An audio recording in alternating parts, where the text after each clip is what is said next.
श्री कृष्ण गोविंद हरि मुरारी। हे नाथ नारायण वासुदेव। श्री कृष्ण गोविंद हरि मुरारी। हे नाथ नारायण वासुदेव। ओम नमो भगवते वासुदेवाय। ओम नमो भगवते वासुदेवाय।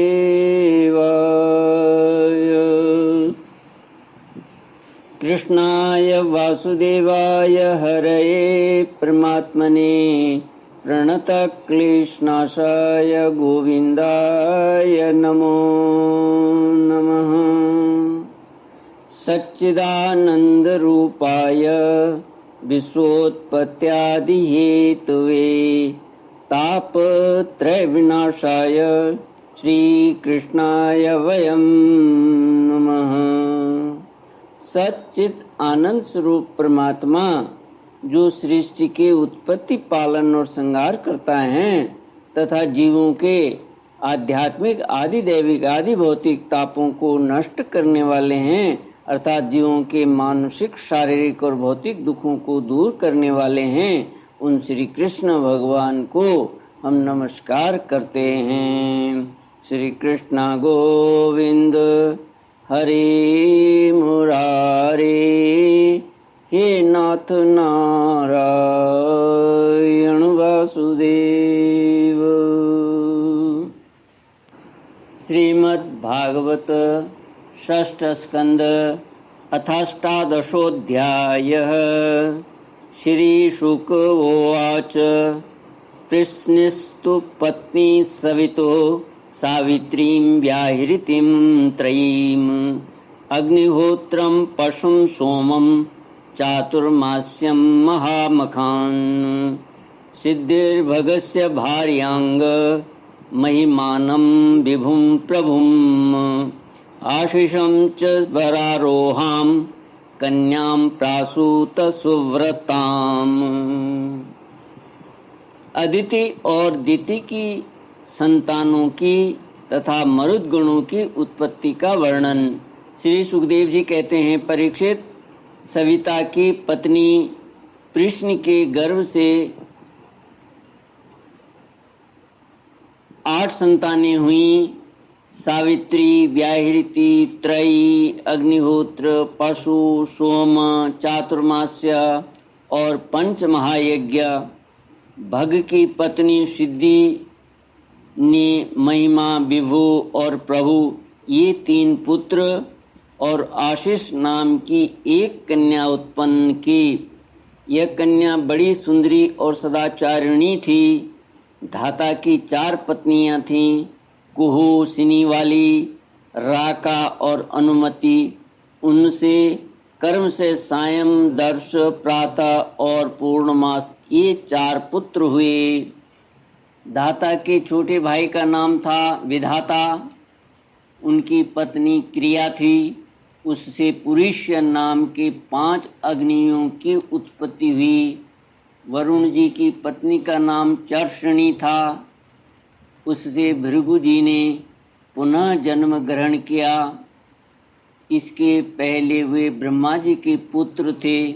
महायोगी वाल्मीकि जी भी वरुण के पुत्र थे। वाल्मीकि से पैदा होने के कारण ही उनका नाम वाल्मीकि पड़ गया था। उर्वशी को देखकर मित्र और वरुण दोनों का वीर्य स्खलित हो गया था। उसे उन लोगों ने घड़े में रख दिया। उसी से मुनिवर अगस्त्य और वशिष्ठ जी का जन्म हुआ। मित्र की पत्नी थी रेवती। उसके 3 पुत्र हुए, उत्सर्ग, अरिष्ट और पिप्पल। प्रिय परीक्षित, देवराज इंद्र की पत्नी थी पुलोम नंदिनी शची। उनसे हमने सुना है उन्होंने 3 पुत्र उत्पन्न किए, जयंत, ऋषभ और मीढ़वान। स्वयं भगवान विष्णु ही बलि पर अनुग्रह करने और इंद्र का राज्य लौटाने के लिए माया से वामन उपेंद्र के रूप में अवतीर्ण हुए। उन्होंने 3 पग पृथ्वी मांगकर तीनों लोक नाप लिए थे। उनकी पत्नी का नाम था कीर्ति। उससे बृहच्छलोक नाम का पुत्र हुआ। उसके सौभग आदि कई संतानें हुईं। कश्यप नंदन भगवान वामन ने माता अदिति के गर्भ से क्यों जन्म लिया और इस अवतार में उन्होंने कौन से गुण, लीलाएं और पराक्रम प्रकट किए, इसका वर्णन मैं आगे 8वें स्कंद में करूँगा। प्रिय परीक्षित, अब मैं कश्यप जी की दूसरी पत्नी दिति से उत्पन्न होने वाली उस संतान परंपरा का वर्णन सुनाता हूँ, जिसमें भगवान के प्यारे भक्त श्री प्रहलाद जी और बलि का जन्म हुआ। दिति के दैत्य और दानवों के वंदनीय 2 ही पुत्र हुए, हिरण्यकशिपु और हिरण्याक्ष। इनकी संक्षिप्त कथा मैं तुम्हें 3 स्कंद में सुना चुका हूँ। हिरण्यकशिपु की पत्नी दानवी कयाधु थी। उसके पिता जंभ ने उसका विवाह हिरण्यकशिपु से कर दिया था। कयाधु के 4 पुत्र हुए, संघ्राद, अनुह्राद, ह्राद और प्रहराद। इनकी सिंही का नाम की एक बहन भी थी। उसका विवाह विप्रचित्ति नामक दानव से हुआ। उससे राहु नामक पुत्र की उत्पन्न हुई। यह वही राहु है जिसका सिर अमृत पान के समय मोहिनी रूपधारी भगवान ने चक्र से काट लिया था। संघ्राद की पत्नी थी कृति। उससे पंचजन नामक पुत्र उत्पन्न हुआ।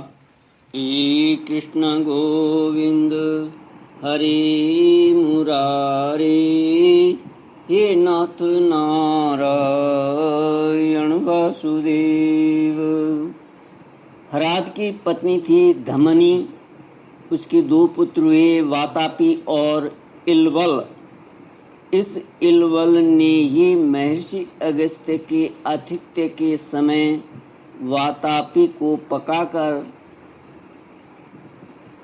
उन्हें खिला दिया था। अनुह्राद की पत्नी सूर्म्या थी। उसके 2 पुत्र हुए, वाष्कल और महिषासुर। प्रहराद का पुत्र था विरोचन। उसकी पत्नी देवी के गर्भ से दैत्यराज बलि का जन्म हुआ।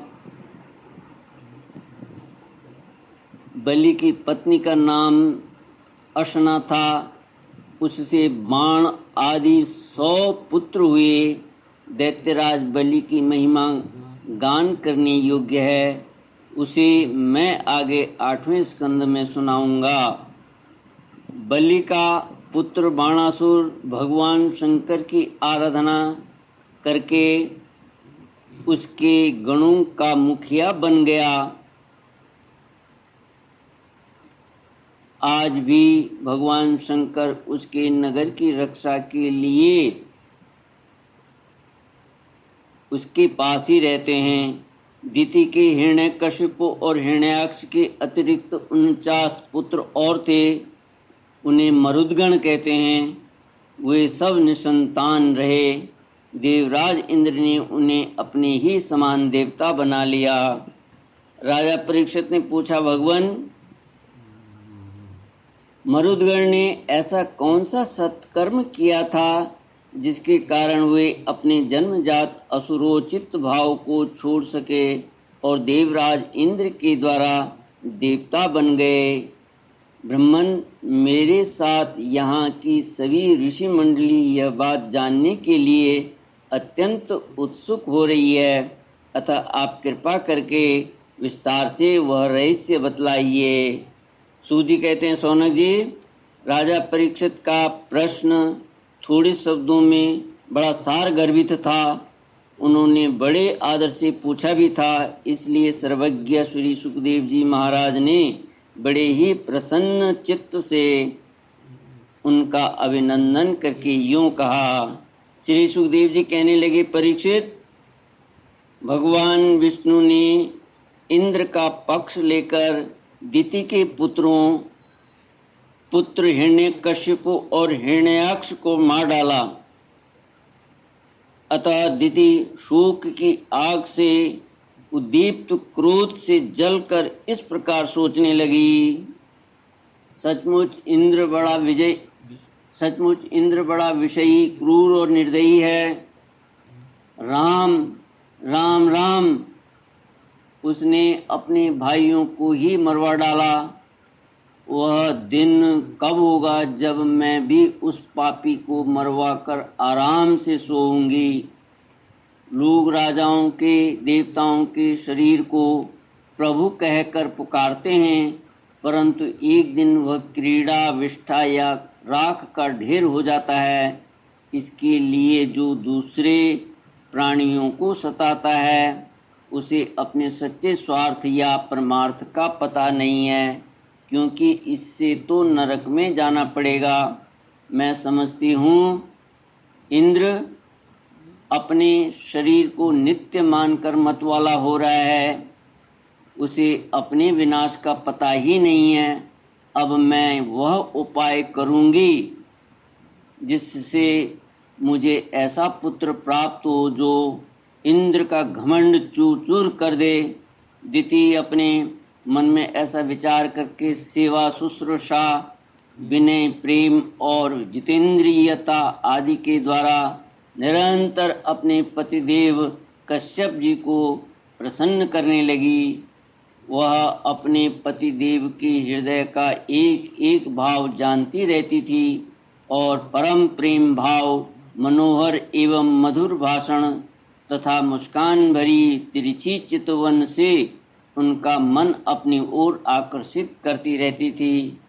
कश्यप जी महाराज बड़े विद्वान और विचारवान होने पर भी चतुर दिति की सेवा से मोहित हो गए और उन्होंने विवश होकर यह स्वीकार कर लिया कि मैं तुम्हारी इच्छा पूर्ण करूँगा। स्त्रियों के संबंध में यह कोई आश्चर्य की बात नहीं है। सृष्टि के प्रभात में ब्रह्मा जी ने देखा कि सभी जीव असंग हो रहे हैं, तब उन्होंने अपने आधे शरीर से स्त्रियों की रचना की और स्त्रियों से पुरुषों की मति अपनी ओर आकर्षित कर ली। हाँ तो भैया, मैं कह रहा था कि दिति ने भगवान कश्यप की बड़ी सेवा की, इससे वे उस पर बहुत ही प्रसन्न हुए। उन्होंने दिति का अभिनंदन करते हुए उससे मुस्कुराकर कहा, श्री कृष्ण गोविंद हरि मुरारी, हे नाथ नारायण वासुदेव। ओम पूर्णमद पूर्णमिदं पूर्णात् पूर्णमुदच्यते पूर्णस्य पूर्णमादाय पूर्णमेवावशिष्यते। ओम शांति शांति शांति। हरि ओम श्री गुरुभ्यो नमः। हरि ओम।